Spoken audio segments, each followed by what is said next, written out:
dice la Biblia. En esto, juntándose, ¿qué dice la Biblia?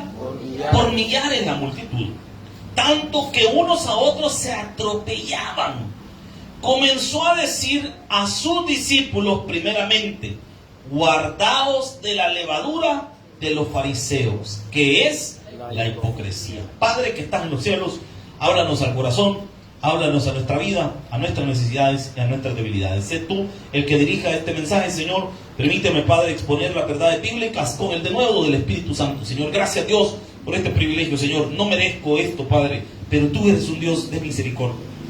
Porque siendo yo, Señor, pecador, hoy puedo servirte, Señor, por la sangre y los méritos de mi Señor Jesucristo. Gracias, Padre, en el poderoso nombre de Jesús. Amén y amén. Puede tomar su asiento. El peligro de la doble vida. El peligro de la doble vida. Todos nosotros nos imaginamos que tener una doble vida es tener un adulterio. Cuando hablamos de doble vida, la gente lo primero que se le viene a la mente es una persona que adultera, que no respeta su matrimonio.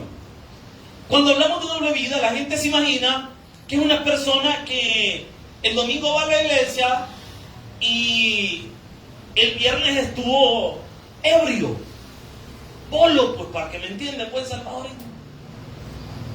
Nosotros nos imaginamos que alguien que tiene una doble vida es una persona que viene a la iglesia y fuma.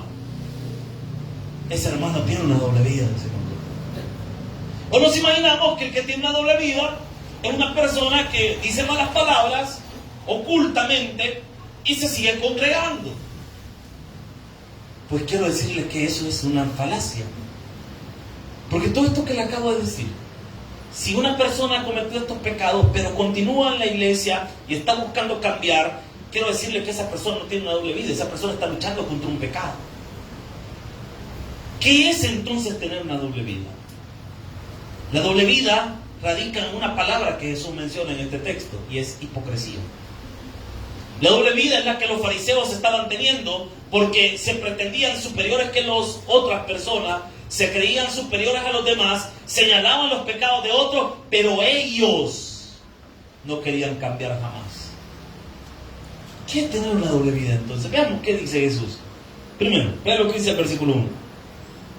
En esto, es decir, hablando siempre, continuando con el arco narrativo de Jesús refutando la doctrina de los fariseos, en esto, dice la Biblia en el versículo 1, juntándose, ¿cuánta gente llegaba a oír a Jesús? No, hermano, es que mire, el problema no es que la gente oiga o no oiga la palabra, porque la palabra está siendo expuesta, hermano. Expuesta. Mire, con esto de las redes sociales, esto nos permite llegar a un montón de gente, hermano. Y con la forma en la que vamos a mejorar el trabajo de redes sociales acá en la iglesia, vamos a llegar todavía a más gente. Si ahora con la herramienta, por ejemplo, de Facebook, usted puede decir a cuánta gente espera llegar. Te pone ahí, paga, ¿verdad? Porque eso es publicidad pagada. Y usted pone qué sectores quiere llegar, a cuántas personas quiere llegar, qué edades, qué tipo de personas, qué afinidades van a tener. Y un montón de cosas más. Es una herramienta para predicar, hermano, tremenda. Para llegar a un montón de gente. No se diga el YouTube, hermano. Si logramos tener más suscriptores, por eso es que nosotros estamos con el énfasis de que usted nos ayude compartiendo la página, compartiendo el link, compartiendo el mensaje. ¿Por qué, hermano? Podemos llegar a más personas. Jesús llegó a miles de personas. Por eso dice la Biblia que se le juntaron por millares. Y tanta gente escuchaba a Jesús que dice, tanto que unos a otros, ¿qué les pasaba? Dice la Biblia. No, un montón de gente, hermano. Imagínense un domingo por la mañana, un día miércoles, un día viernes en la iglesia. A mí ya gente me ha contado, ¿cómo es que cabe tanta gente ahí?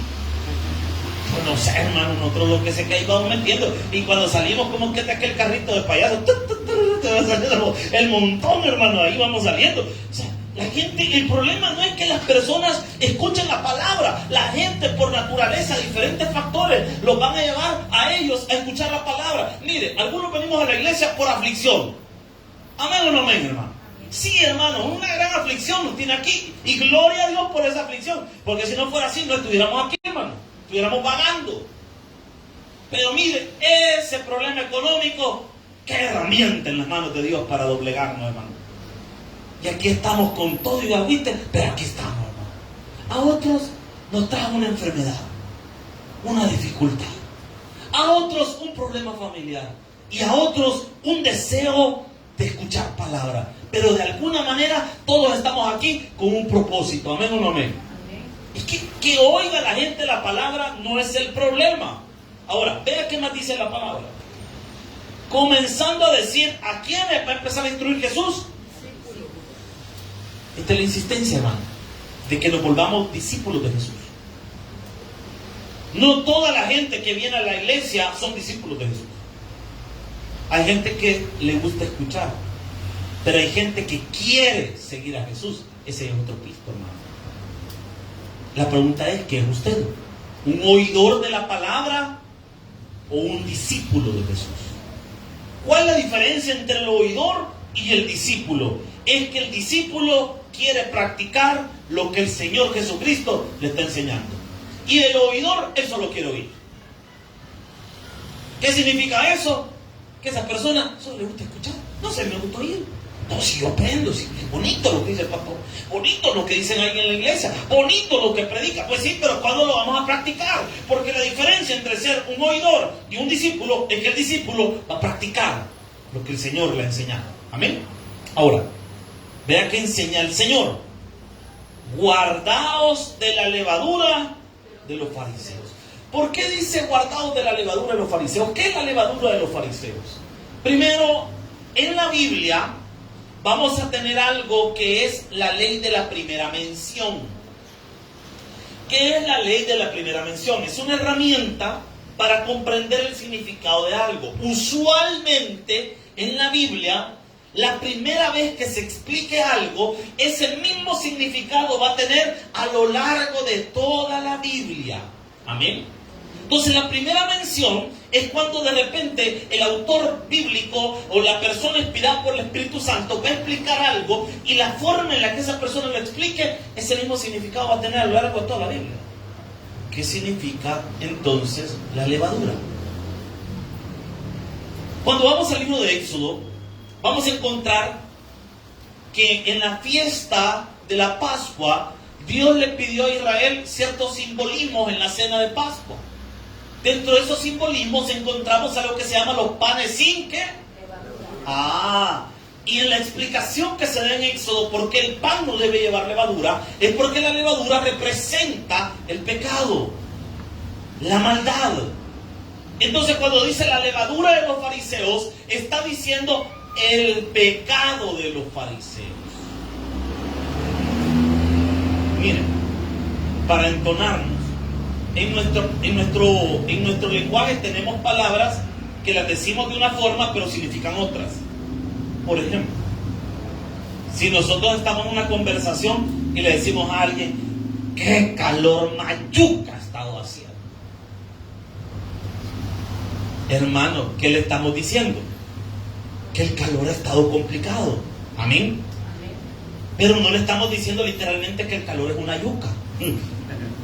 Es un símbolo, una palabra que todos nosotros entendemos, que quizás la gente que nos ve en otro país no lo va a entender así, pero en nuestro país ese término todos lo entendemos. Así en Israel, hablar de levadura es hablar de pecado.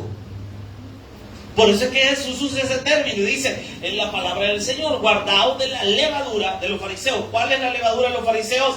El pecado de los fariseos. ¿Y cuál es el pecado de los fariseos? Usted que anota ahí, puede poner, el pecado de los fariseos es la hipocresía. ¿Y qué es la hipocresía? Pues la hipocresía era una profesión. Y alguien diría, amén, es cierto, es que para ser hipócrita es una profesión. No, hermano, le voy a explicar. Le voy a explicar de dónde viene esa palabra. El hipócrita en la antigüedad era el nombre que recibían los actores de teatro.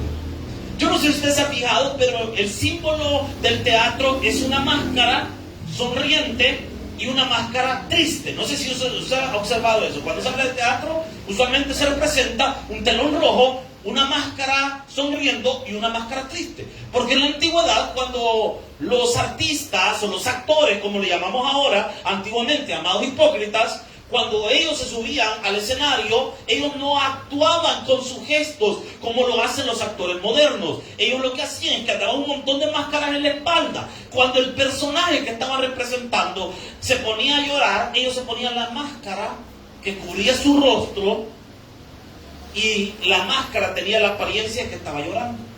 Cuando la actuación ameritaba que la persona estuviera sonriente, ellos se ponían una máscara donde aparecía el rostro sonriente.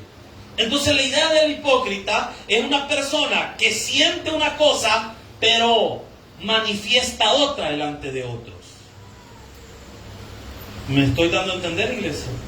Entonces el pecado de los fariseos es que ellos delante de la gente se presentaban como personas sin pecado, pero su verdadero ser estaba lleno de errores. ¿Cuándo peco? ¿Cuándo caigo en el pecado de los fariseos? Cuando quiero vivir esa doble vida. Cuando delante de la gente me presento como una persona sin pecado, pero en mi interior vivo una vida totalmente alejada de Dios. Aló, estamos acá. Ese es el peligro de una doble vida. Cuando usted piensa que todos los demás son pecadores menos usted. No, pastor, es que mire, yo todos los días me baño en agua bendita. Si yo cuando me levanto, los ángeles me despiertan, una nube blanca me transporta, ni que fuera Goku, brother. Y se siente perfecto, que no comete errores, que no se equivoca. Hermano, estás cayendo en la levadura de los fariseos. ¿Y cuál es el peligro de vivir una vida con una doble moral o con un doble discurso? Quiero que vean lo que la misma Biblia nos va a explicar esta noche. Versículo 2. Porque nada hay cubierto que no haya, que dice la Biblia, ni oculto. ¿Por qué es peligroso tener una doble vida? Porque un día Dios te va a quitar la máscara. ¿Y qué dice la Biblia? Porque no hay nada encubierto que no haya de descubrirse. Por más que usted se esconda, por más que usted lo quiera ocultar, por más que usted diga que no, por más que usted sea bueno borrando mensajes, haciendo lo que sea, hermano, tarde o temprano todo lo oculto sale a la luz. No, es que es que yo las puedo hacer, yo las sé hacer. No, aquí no hay tal, hermano. Todo lo oculto sale a la luz. Aunque usted borre mensajes, aunque usted para verse con esa persona se va a ver hasta allá, a Mexicano, se va a ver a otra parte donde dice aquí no me conoce nadie, se va a Ustusulután, se va a hacer lo que usted quiera, lejos de San Salvador, lejos de Soyapango, porque ahí nadie lo puede. Hermano, todo lo oculto sale a la luz, tarde o temprano, hermano. Tarde o temprano. Y me llega lo que dice la palabra, versículo 3.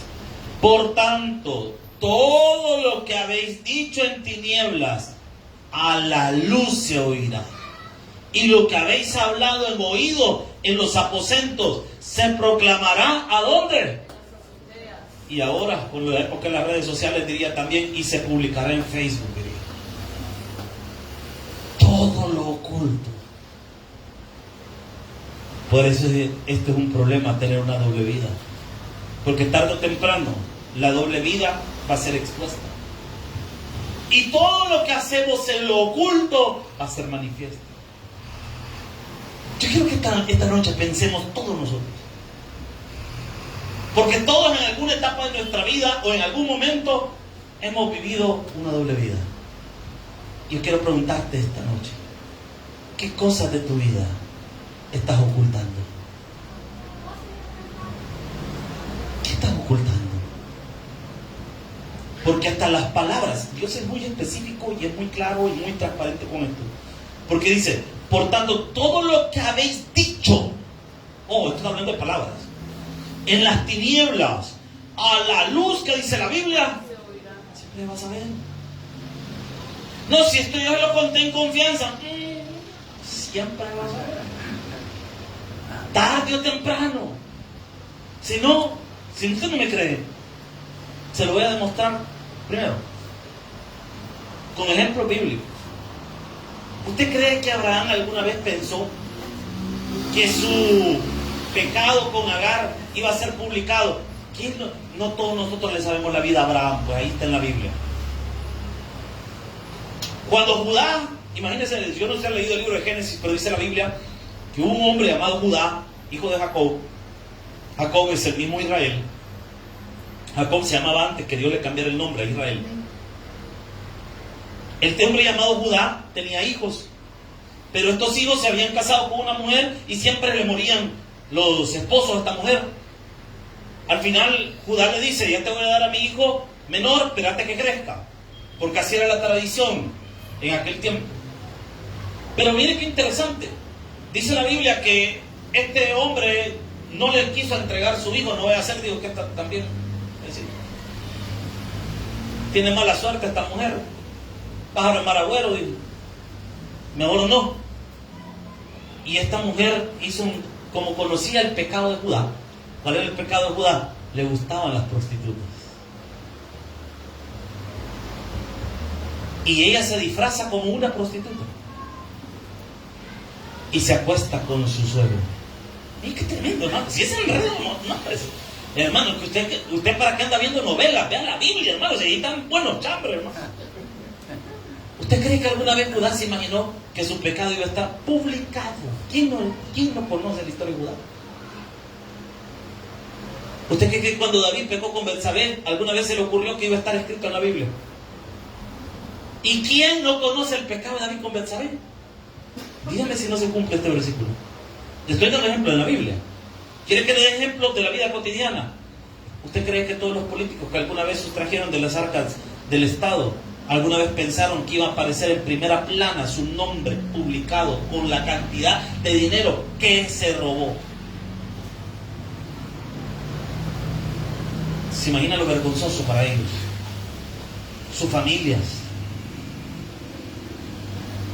Y que lleguen a las casas y llegue la policía y se lo lleve después de ser don fulano de tal, con poder económico, con poder político, personas de respeto, ahora en una cárcel. Y su nombre en la boca de todo el mundo. Dígame si no se cumple esto. Es que, hermano, todo lo oculto sale a luz. Y si usted y yo tenemos cosas ocultas, aflijámonos. Mejor, mire, al final del culto: Señor, perdóname, ya no lo vuelvo a hacer, Señor. Vete y no peques más. Apliquemos eso, hermano. Pidámosle misericordia a Dios. ¿Por qué? Porque esto se cumple. Por tanto, todo lo que habéis dicho en tinieblas, a la luz se oirá. Y lo que habéis hablado en oídos, en los aposentos se proclamará. ¿Qué es eso? La murmuración. Allá escondidos en un cuarto. ¿Y qué dice Dios? Todo el mundo lo va a saber.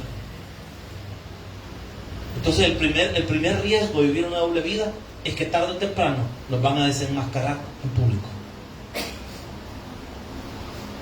Por eso es importante, hermano. Una de las cosas que yo aprendí del pastor Edgar López Beltrán, papá, es hacer transparente. El pastor tenía una frase, decía que la vida de los pastores debería estar en vitrina. Si nos equivocamos, pues que sea público nuestro error. Y una de las cosas que aprendimos de nuestro pastor fundador fue a ser transparente, no ocultar nada. Hermano, escuchar predicaciones del pastor cuando explicaba la situación de alguno de sus divorcios, mi respeto, hermano. No cualquiera se para en un púlpito frente a 5,000 personas y a exponer su vida. Por eso su liderazgo fue firme, porque el liderazgo del pastor estaba en Jesucristo, no en su vida. ¿Cuál es el error que nosotros cometemos? Que pensamos que nuestra posición social, nuestra posición eclesiástica va a estar fundamentada en nuestra vida y no en nuestro Señor Jesucristo. Vean qué más enseña esto, hermano. Que esto es como para reflexionar. ¿Cuánto estamos aprendiendo esta noche, hermano? Tengan cuidado, hermano, tengamos cuidado. Realmente la doble vida, esto es terrible, esto es terrible. Ve lo que dice, versículo 4. Mas os digo, amigos míos, no temáis a los que matan el cuerpo y después nada pueden hacer.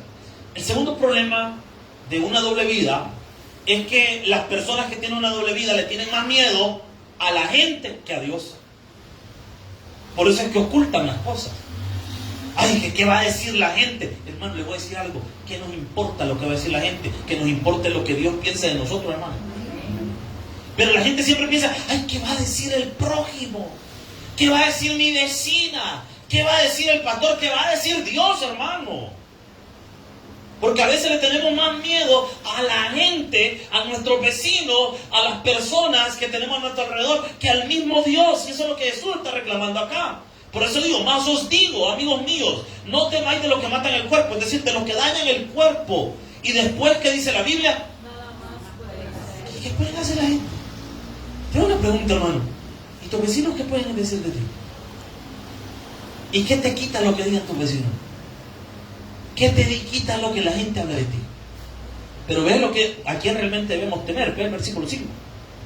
Pero os enseñaré a quién debéis temer. Temed a aquel que después de haber quitado la vida tiene poder de echar al infierno. Si os digo a este, los chambres, ¿qué van a hacer, hermano? Nada. Es que me quitan el prestigio. Y le hago una pregunta: ¿y cuándo hemos tenido prestigio? No, hermano, si yo tengo un buen nombre. ¿Según quién, hermano? Si la gente siempre habla. Aunque usted no haga nada, la gente siempre va a hablar. Siempre van a hablar. Si usted es una persona bien portada, van a decir, alguna movida ha de tener. Es que la sabe esconder, pero ya la vamos a saber. O sea, la gente es terrible, hermano. La gente siempre va a hablar. Siempre va a decir cosas de usted, de sus hijos. Siempre van a hablar, hermano. Pero ¿de quién tenemos que tener verdadero temor?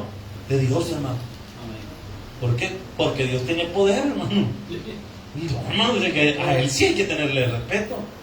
Pero a veces al que menos respetamos, fíjate. A quien de verdad nos puede hacer algo, no lo respetamos. ¿Y la gente qué va a hacer? Nada, hermano. Entonces, mire, a mí me llama la atención esto, versículo 6. ¿No se venden 5 pajarillos por 2 cuartos? Con todo, ni uno de ellos está olvidado. O sea que Dios tiene cuidado hasta de los animalitos. Eso es lo que está diciendo la Biblia. Aquí eso va a dar una ilustración. Está diciendo, miren, quiero que piensen cómo Dios está al pendiente de toda su creación. El Señor hasta de los pajaritos está pendiente. Y no le da de comer el Señor todos los días a su creación. ¿O usted alguna vez ha visto un zanate afligido porque no haya cómo pagar? No, los zanates ya no. De repente ven a alguien que se descuida, ahí viene la bendición de Dios. Dice, la agarra y se lleva su comidita y la comió. Y después, ¿qué va a hacer? A su nido a dormirse. Tranquilo, relax, ya comió.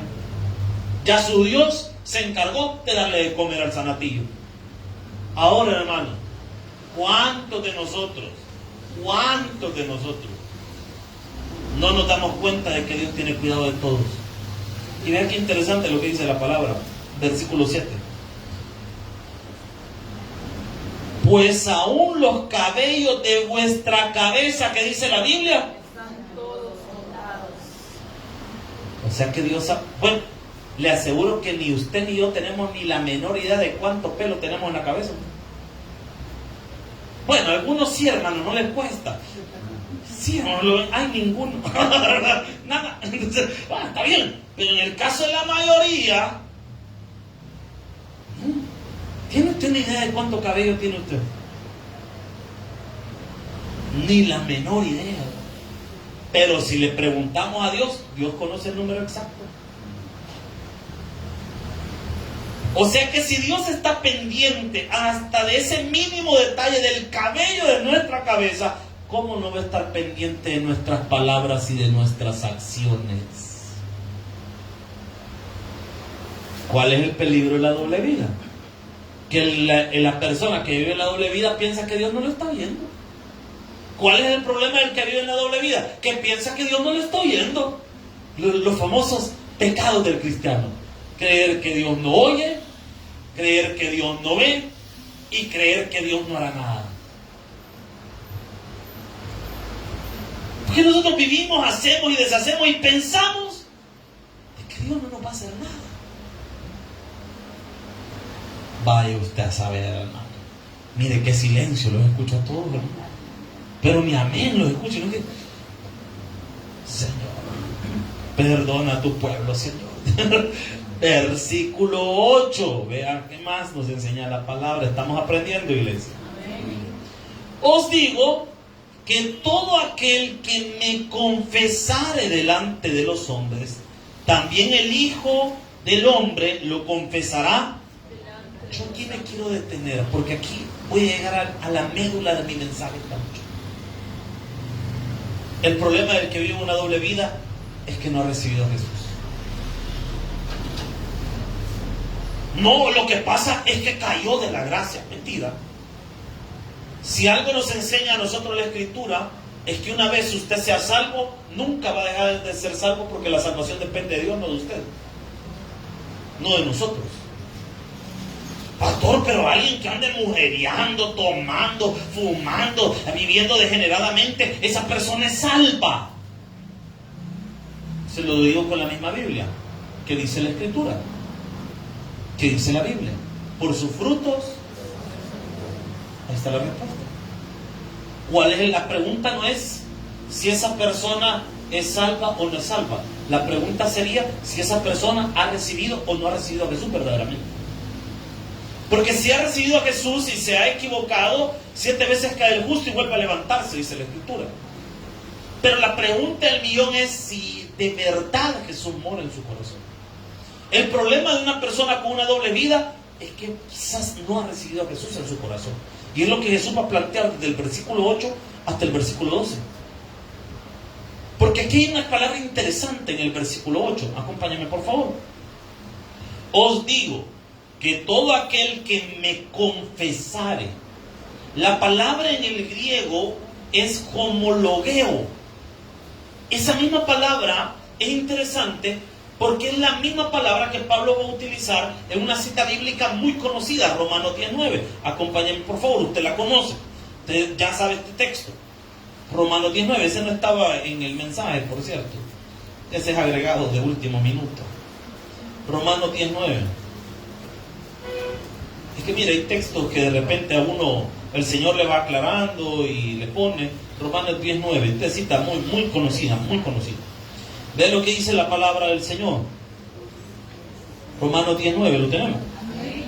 Que si confesares, de nuevo la misma palabra, homologueo, y dice, que si confesares con tu boca que Jesús es el Señor y creyeres en tu corazón que Dios le levantó de los muertos, que dice la Biblia, es la misma palabra, homologueo. ¿Y qué significa eso? Es la misma raíz donde proviene la palabra homólogo. ¿Qué es un homólogo? Pues en términos sencillos es alguien similar a. Eso es homólogo. Por eso usted va a escuchar en la radio que puede decir el presidente de El Salvador se juntó con su homólogo de México. ¿Qué está diciendo? Con otro presidente. Pero la palabra homologueo no solamente quiere decir alguien similar a, sino que es utilizada constantemente en el Nuevo Testamento para hablar de recibir a Cristo. Es la acción de definir a Jesús como Señor y Salvador de nuestra alma. Es la acción de confesar a Cristo. Pero no es solo la confesión de decir, es la confesión de creer. Porque hay mucha gente que ha confesado a Jesús de decirlo, pero no de creerlo en su corazón. Y está ahí el problema. Porque hay un montón de gente que nos hemos encontrado en la iglesia, en la calle, en cualquier lugar, y le decimos, ¿quiere usted hacer una confesión de fe? La persona dice, sí. ¿Cree usted en Jesucristo? Sí, yo creo. ¿Va a recibir usted a Jesús? Sí, por supuesto. Y hace la profesión de fe. Y uno dice, ya recibió a Jesús. Pero esa persona, después de haber hecho la profesión de fe, nunca cambió. Nunca buscó una iglesia donde congregarse. Nunca leyó su Biblia. Nunca oró. ¿Qué le quiero decir? Esa persona solo hizo algo con su boca, pero no lo creyó en su corazón. Nunca llegó Jesús a su corazón. No, pero si él dijo que creyó, definamos qué es creer. Porque para esa persona probablemente creer significa saber. Pero creer no es solo saber. Creer es confiar. No sé si me estoy dando a entender, iglesia. Hay gente que sabe que Jesús es real. Hay gente que sabe de que Jesús es real.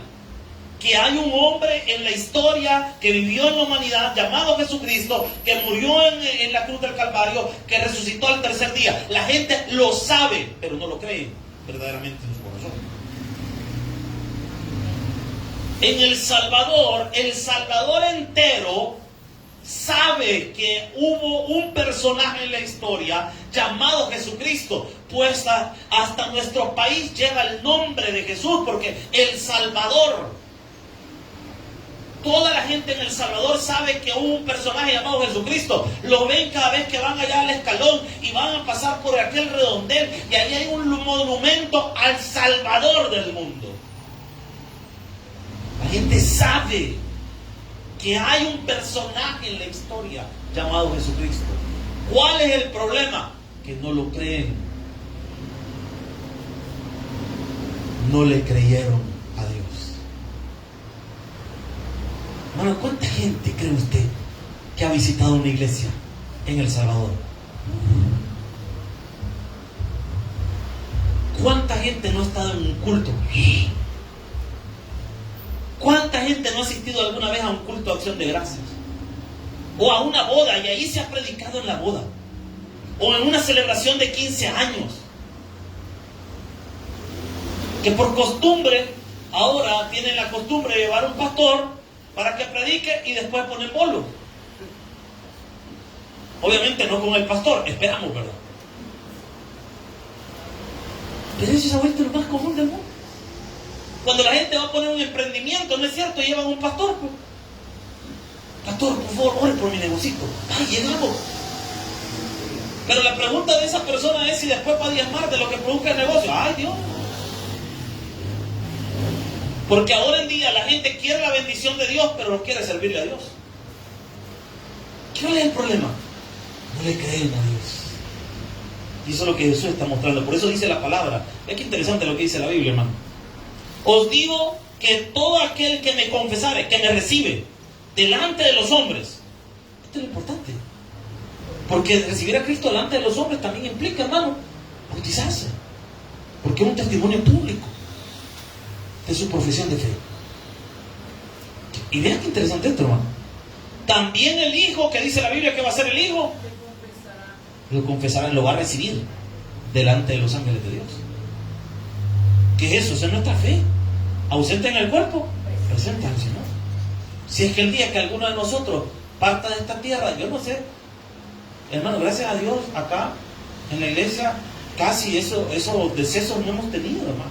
Sí, hay hermanitos nuestros que ya partieron a la presencia del Señor. Nos ha dolido en el alma, hermano, cuando un hermanito de nosotros de la iglesia pues, se ha ido con la presencia de Dios. Pero casi no ha pasado. Han sido pocos realmente lo que ha pasado esto. Hemos ido a verlas, pero han sido más de familiares nuestros que de personas de la iglesia. Pero cuando uno de nosotros parta a la presencia de Dios, y donde sea que lo velen, hermano, ahí solo va a estar los restos que en vida fuera. Pero ahí nosotros ya no estamos, ya estamos en la presencia del Rey de Reyes, Señor de Señor. De fiesta con Jesús, hermano. Y eso es lo que está describiendo acá. Pero ¿qué pasa con aquella persona que lleva una doble vida, que obviamente no ha querido abrir la puerta de su corazón a Jesucristo? Ve el versículo 9. Mas el que me negare, el que no quiere recibir es este. Delante de los hombres será negado. No entra al reino del Padre. Porque la única forma de entrar al reino del Padre es recibiendo a Jesucristo como Señor y Salvador personal. Ahora, aquí vamos a entrar a un terreno escabroso. Porque vamos a ver, porque aquí Jesús dentro de su enseñanza de las de las consecuencias de una doble vida, va a meter un tema bien interesante. Y es el tema de la blasfemia contra el Espíritu Santo. Vea lo que dice el versículo 10. A todo aquel que dijere alguna palabra contra el Hijo del Hombre, le será perdonado. Pero el que blasfemare contra el Espíritu Santo, no le será perdonado. Ok. ¿Qué es esto? ¿Qué significan estas palabras? Podría resumirlo de una vez diciéndole a usted adelantándome, que la blasfemia del Espíritu Santo es no querer recibir a Jesús como Señor y Salvador personal. Ese es el famoso pecado imperdonable. ¿Por qué? Pero es que, pastor, ahí dice que aquel que dijera alguna palabra contra el Hijo le será perdonado. Y usted está diciendo que la blasfemia contra el Espíritu es no recibir a Cristo. Es que ojo con lo que estoy diciendo. Dije no recibirlo.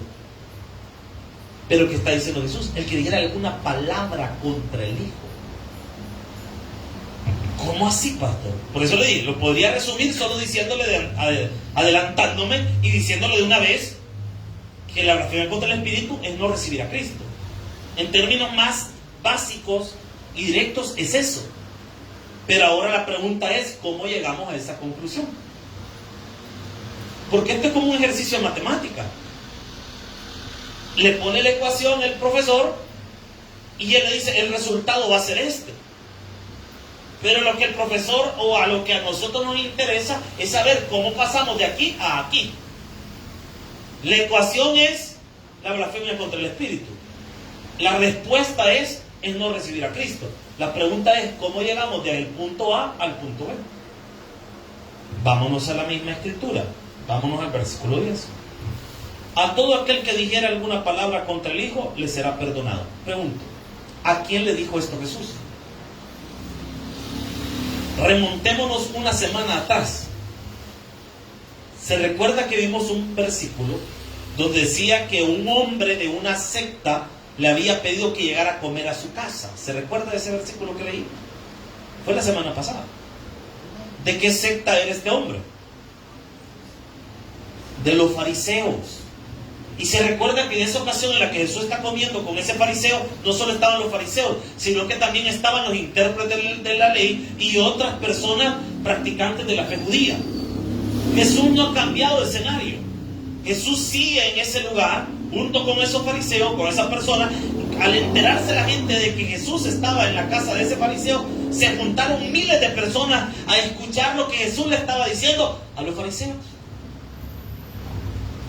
Entonces, ¿a quién le está diciendo esto Jesús? A los fariseos y a los oyentes que llegaron ahí. ¿Cuál es el detalle de esto? Que obviamente estas personas no iban a recibir en el momento el mensaje de Jesús. Por eso esta gente que iba a rechazar el mensaje dice, todo aquel que dijera alguna palabra contra el Hijo del Hombre, ¿le será, que dice la Biblia?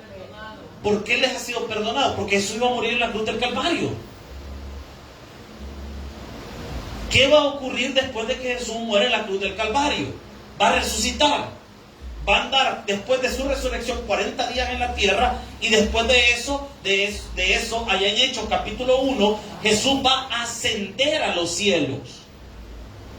Pero en Hechos capítulo 2, el Espíritu desciende sobre la iglesia y la iglesia inicia. Amén. ¿Qué sucede? Cuando una persona viene y no recibe a Jesucristo como Señor y Salvador personal, esa persona está rechazando al Espíritu Santo también. Y es esa la blasfemia contra el Espíritu. Por eso les dije que de manera fácil y directa podría decir que es no recibir a Jesús. Pero es que blasfemar es hablar. Fíjese que en el griego blasfemar no solamente es hablar. Blasfemar también es menospreciar. Y cuando yo rechazo el mensaje de Jesucristo, yo lo estoy menospreciando porque para mí no vale nada. Pero esto también se lo puedo mostrar con la Biblia, porque hablar del Espíritu es también hablar de la persona de Jesucristo. Juan 14:23, acompáñenme por favor. Todo esto no está en la presentación, porque esto es parte de mi investigación personal. Juan 14, 23. Juan 14, 23. Es que aquí ya nos metemos en un terreno, como le dije, muy escabroso. Porque aquí entramos también con la perfecta unidad de la Trinidad. Aunque son tres personas distintas en un solo Dios, que están, como lo dice una de las confesiones bautistas, que están completamente unidas, que son indisolubles, inseparables, pero en una perfecta unidad. Pastor, pero ese tema no lo entiendo. Perfecto, ni yo, hermano, porque estamos hablando de Dios, y ¿quién va a entender a Dios, hermano? La prueba misma de que no entendemos la Trinidad, eso mismo muestra la veracidad de ella. ¿Por qué? Porque como en nuestra mente finita vamos a entender lo infinito de Dios. Por eso es que la Trinidad es un tema que jamás el ser humano lo va a entender. Si el ser humano pudiera entender la Trinidad, entonces la Trinidad sería una idea del ser humano. Pero la muestra de que la mente humana no puede entender la Trinidad, eso es lo que nos muestra que es una idea de Dios y no nuestra. Vea lo que dice la palabra. Y si nos pusimos, pues si estamos echándonos teología de la buena, hermano, fumando de la de Bob Marley. Es lo que dice la palabra. Juan 14, 23. Juan 14, 23. Respondiendo Jesús le dijo: el que me ama, espérame que yo me equivoqué de texto, permítame que yo le estoy mintiendo. Sí, Juan 14, 23 es. Permítame que yo soy el que me esté equivocando. Va, vea lo que dice la palabra. Pues sí, ese es. Dice, respondiendo Jesús le dijo: el que me ama, mi palabra guardará. Es decir, la va a respetar. Y mi Padre, que dice la Biblia, y vea las palabras como están acá. Y vendremos a Él y haremos morada. Cuando recibimos a Cristo, el mismo nombre le está diciendo, ¿a quién estamos recibiendo? Pero también viene el Padre y el Espíritu. Por eso habla en plural a Jesús. Y no dice, y vendré a Él. No. Y vendremos a Él. Y haremos, que dice la Biblia. Ahora, aquí hay todavía un misterio más profundo. Romanos 8:9. Vean lo que dice la palabra. Romanos 8:9. Romanos 8:9. Mas vosotros no vivís según la carne. ¿Cuántos decimos amén? Ya no nos debe controlar la carne, sino el espíritu. Sino según el espíritu. Y vea la condicional, o la duda que pone acá, o vea cómo lo expone la escritura. Si es que el espíritu de quién dice, subraye eso. Primero dice, ¿el espíritu de quién? Obviamente estamos hablando del Espíritu Santo. ¿Amén o no amén? Morará en vosotros. Si alguno no tiene el espíritu de quién, dice abajo, no es de él. Se da cuenta que simultáneamente. O sea que si alguien no recibe a Cristo, no recibe al Espíritu. Y si no recibe al Espíritu, no recibe a Cristo.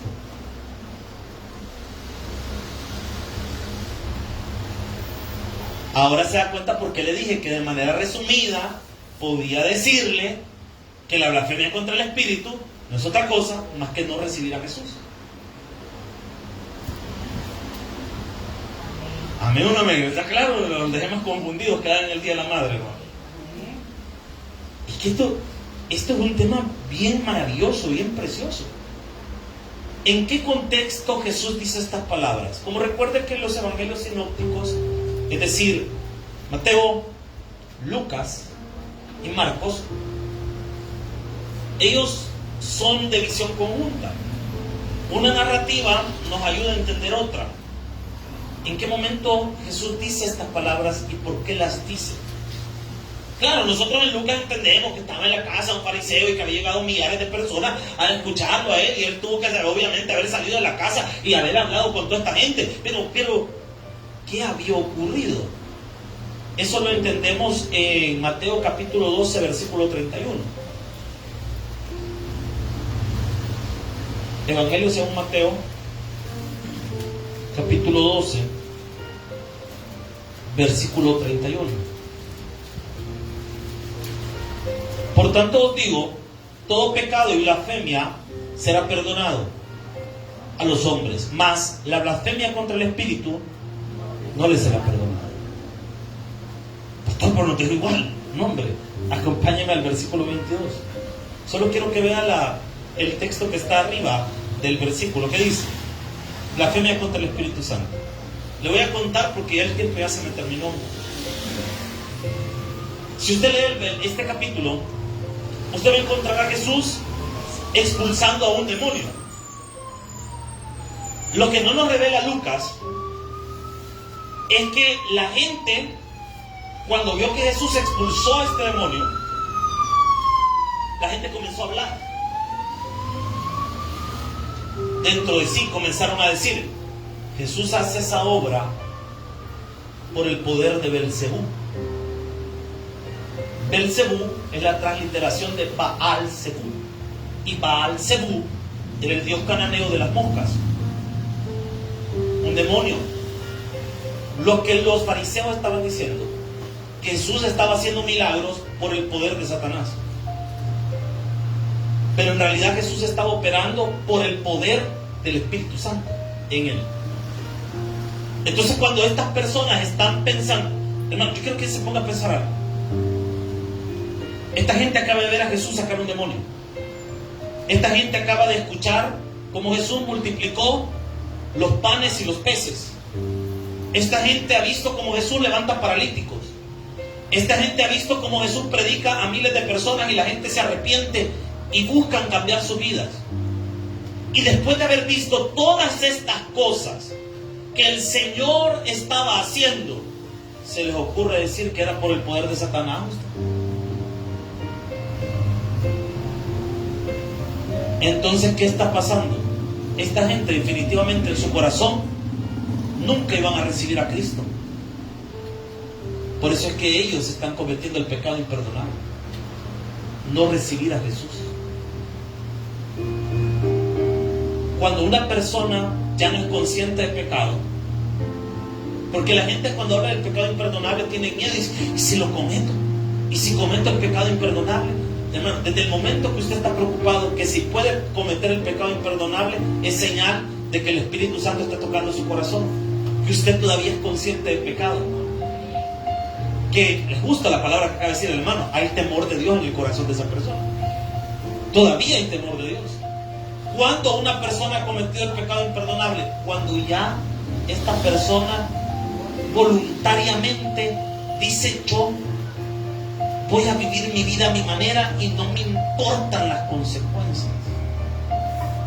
Yo he escuchado personas cuando he evangelizado que uno les pregunta: hermano, ¿y usted dónde iría su alma? Al infierno.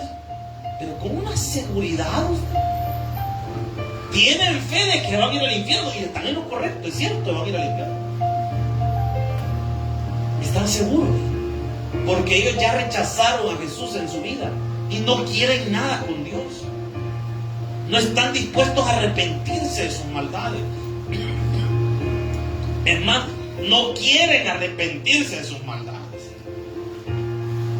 Estas personas ya en su corazón ya decidieron jamás recibir a Jesús.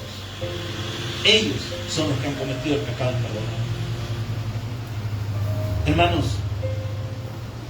esto es como para pensarlo, porque hay gente que nosotros creemos que son cristianos, pero realmente no lo son. Jesús todavía no es su Señor. Y si usted no está seguro esta noche de haber recibido a Jesús como Señor y Salvador personal, hágalo, recíbalo. Pastor, pero yo soy hasta servidor. No importa, hermano.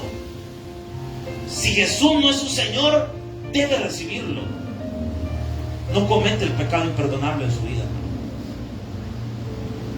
Es que esto es de pensarlo. Si usted conoce a alguien, hermano, confróntelo con su salvación. Sus hijos deben ser confrontados con la salvación. No, pero si ellos vienen a la escuela bíblica, pero eso no es garantía de nada, hermanos. Se tiene que confrontarlo. Mira, ¿estás seguro de estar seguro de que Jesús es tu Señor? ¿Por qué vas a ir al cielo? ¿Por qué estás seguro? ¿Estás consciente de que Jesucristo es tu Señor? ¿Seguro de estar seguro? Porque si no, hermano, esta gente va a ir al infierno. El pastor fundador decía que el día que Jesús venga iban a haber sorpresas. No, hermano, pero soy servidor de Dios. Ay, hermanito, es que la salvación es por obra, es por fe. No, si cómo no voy a ser salvo si yo soy servidor, hermano. Eso no significa nada. Yo le he dicho a usted en la ilustración, ¿qué tal si de repente sonaba la trompeta? Un día de estos estábamos hablando con una persona y sonó una trompeta, creo que era una alabanza, no me acuerdo qué era, pero sonó una trompeta, pero sonó bien fuerte, y esta persona se asustó porque había sonado la trompeta y no se había ido con Cristo. Sonó la trompeta y no me fui, digo, qué tremendo. ¿Y qué pasó? ¿Y qué pasó? Cuando le digo que esta persona estaba asustada, sí estaba asustada de verdad. Y digo, ay Dios mío, me quedé, digo, ¿y cómo es posible? Bueno, parece broma lo que le estoy diciendo, pero ¿cuánta gente cuando suena esa trompeta se va a quedar? ¿Cuánta gente se va a quedar creyendo de que algún día recibirán a Cristo y nunca lo hicieron de verdad? ¿Cuánta gente se va a quedar con todo el uniforme, hermano? Ella va a quedar con la hermana con los sobres. Uy, Señor, ¿y qué pasó? El hermano de las alabanzas va a quedar cantando. No digo el hermano Guillermo, no, usted no estoy molestando. Obviamente estoy hablando en general. Un hermano, quien sea que esté cantando, de repente nunca tuvo a Cristo en su corazón y se va a quedar con todo el micrófono, ¿no? Un hermano de parqueo y se va a quedar con todo el pito y el volado ese que... Ay, se va a quedar, hermano, con el stop en la mano. Una hermana de escuela bíblica ya va a quedar ella a aplaudirle y de repente cantando y ya no van a ver niños ahí, solo va a estar ella. ¿Cuántos pastores se va a quedar con el micrófono en la mano? ¿Por qué? Porque Jesús nunca fue su Señor. Ahora yo te pregunto esta noche, ¿es Jesús verdaderamente tu Señor? ¿O estás llevando una doble vida? Reflexionenlo, piénselo y entregue verdaderamente su corazón a Jesucristo. Un fuerte aplauso al Señor. Vamos a orar. Gloria a Jesús. Padre que estás en los cielos, gracias, Señor, por tu palabra, por tu mensaje esta noche que ha sido predicado y expuesto, Señor. Señor, hemos aprendido que una doble vida, Señor, no es lo que pensábamos. Que una doble vida es realmente no haberte recibido en el corazón. Señor, ayúdanos, Padre Celestial. Danos fuerza, Señor, para cambiar. Si hay alguien esta noche sin Jesucristo, abra la puerta de su corazón a Jesús. ¿Habrá alguien esta noche? Solo levanta tu mano, no tengas pena. No dejes que la silla te robe la bendición de recibir a Cristo. ¿Hay alguien esta noche? Y si tú no ves a través de la transmisión y Jesús todavía no es tu Señor, quiero invitarte a que ahí donde tú estás puedas abrir la puerta de tu corazón a Jesucristo. Jesús te ama y Él tiene un plan maravilloso para tu vida. Esta noche quiero pedirte que ahí donde tú estás diga: Señor Jesús, yo te recibo como mi Señor y Salvador personal. Perdóname, soy pecador, límpiame, Señor. Si tú has hecho esta oración con nosotros, quiero invitarte a que busques una iglesia donde congregarte. Y si no tienes una iglesia donde congregarte, te esperamos acá en el Tabernáculo Prado de Venecia 2. Señor, gracias por tu misericordia y tu bondad. Llévanos con bien a nuestras casas y permítenos regresar el día de mañana. Gracias por detener la lluvia, Señor, y darnos el privilegio de estar tranquilos en nuestro culto. En el poderoso nombre de Jesús, amén y amén. Regálale palmas al Señor.